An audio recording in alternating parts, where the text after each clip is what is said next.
Hey there, in this video I want to show you how to think like a coach. I'm Felicia Boka, I'm a leadership coach certified as a solution-focused coach, and coaching changed some critical elements on how I think and how I navigate life. So I do believe is such an important skill that you can develop without needing a certification. It's like having the skill of driving, because you know how to drive, you set a goal, and because you know how to do it, you just jump in the car and you go where you want to go. That's how having the skill of knowing how to think like a coach is going to help you to achieve your goals faster, because you have the mindset on how to set up goals and how to go about those goals, and also is about how you can create meaningful conversations and effective conversation. The first element that I have experienced after I became a coach is that you look at every situation, at every obstacle to the framework. I would say the opposite is like you're not a victim anymore. Like anything, any challenge, any obstacles that you face, from a coaching perspective, there's always a solution. You are a creator. You have the capacity to find solutions to any problem that you are facing. You just have to think differently. You need a different perspective, but you are always capable to solve your own problems. When you start to think like a coach, you look not only at yourself, that you're no longer a victim, but you also start to look at other people the same way. So you stop entertaining the conversations that usually someone who starts complaining that someone did them wrong, or things that are happening to them and there's nothing that they can do. This kind of theory, this kind of discussions, you stop entertaining them, you stop engaging them, because you know that if you focus on what is in your control, you can improve your life, you can change your life can become better. You stop actually giving into this kind of pity conversations, and you also observe yourself when you go into that pattern, and you start to ask yourself different questions, which is actually the next point that I want to talk about. Is like thinking like a coach, you actually develop the skill of asking better questions. What makes better questions? What happens normally, we ask, and what happened, and what did he say, and what do you think he said like that? And basically you just engage into opening a problem or an obstacle. Why do you think they are not performing, and they are just lazy? And you build like stories. By asking better questions, what I mean is that you ask more questions about the future, not what happened, not about the past. You ask, okay, so what do you want? How would that goal look like? What are your dreams, right? So you ask more future-oriented questions first.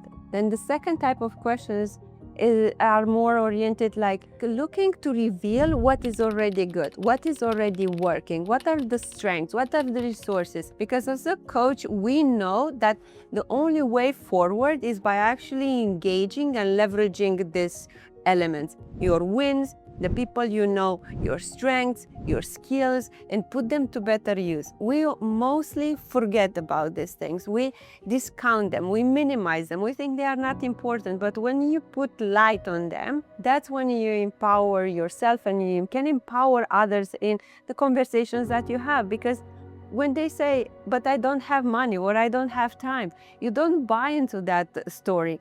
You might ask them a different question, like, when do you have a little bit of time to take care of something that is important to you?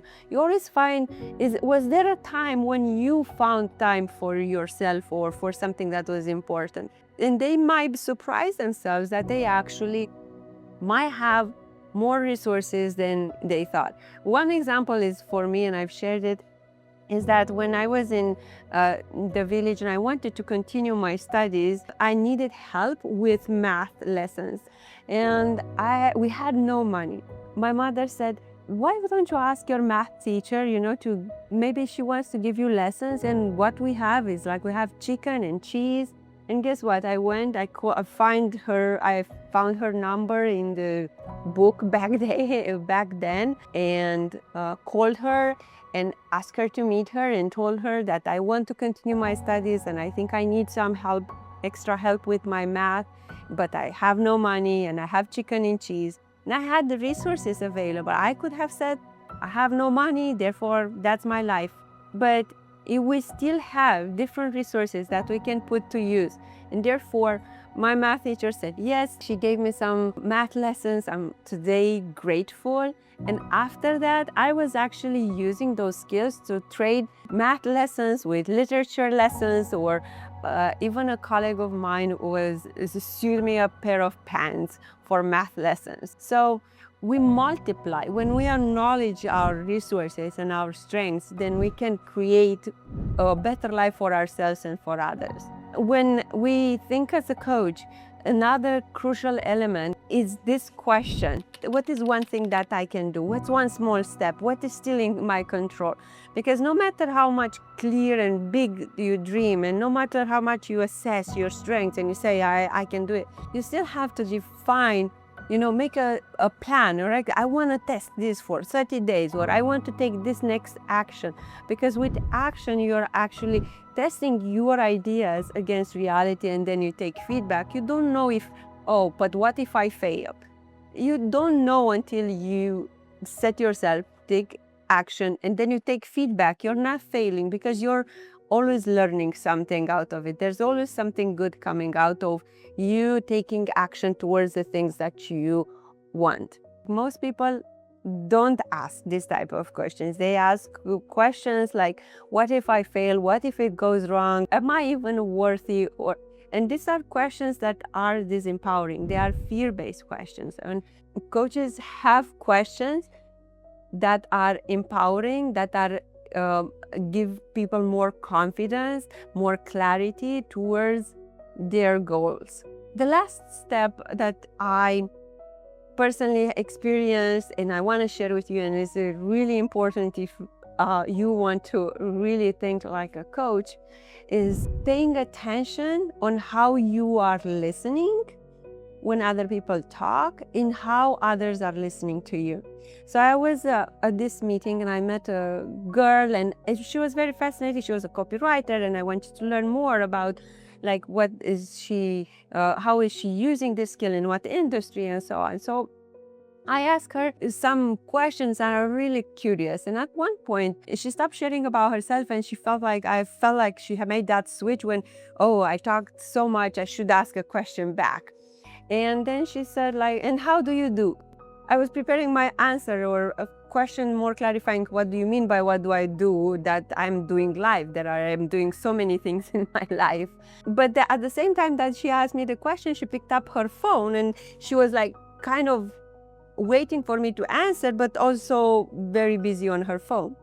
And instead of I caught myself I was really wanting to answer, but then I noticed that she was not paying attention to me.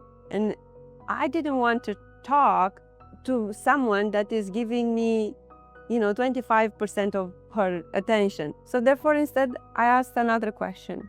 And I said what is that you are working on your phone? And she said I'm ordering a taxi. And at that point, it's that's great. So you have plans. That was really nice to meet you. And I wrapped up the conversation because she was not having the time to actually listen. And listening is very important if you want to think like a coach. I think she didn't have the skill, right, to ask or to know what kind of questions to ask or to build the conversation further. That's my assumption. It might be that also she was in a hurry, but I wished she would have told me, right? It was really great to talk to you, but I really have to go. Not play this half type of I'm listening, just with one ear and my attention is on the phone. And I've seen this happening more than because we are so easily captured by our devices. Listening is a very important part of actually taking the time to question ourselves, but also be able to listen to ourselves, and then we manage to connect with our own intentions, with what is we build more alignment with ourselves, but also in conversation with others. Listening is allows you to show up with curiosity, with the desire to, you want to really understand, right? So you get something out of it, and where you are also helpful towards the other person when you are truly listening. I think it plays both ways. Like if we allow ourselves to ask ourselves questions and listen to ourselves, then we become more resourceful when it comes to actually listening to another human being and asking good questions that are empowering. I do see that by embodying and by working with these aspects and by asking better questions, we become better human beings. We achieve our goals better. We have more meaningful and effective conversations. Also, stick around because I have an upcoming book called Good Questions, Great Life that actually details more and teaches you how to ask better questions so you get unstuck, find more clarity, and create a life that you love, that is in alignment with how you really want to experience your life. So this is something that I talk a lot about on this channel. So if you found this helpful, please give it a like and subscribe, and see you in the next one. Thank you so much.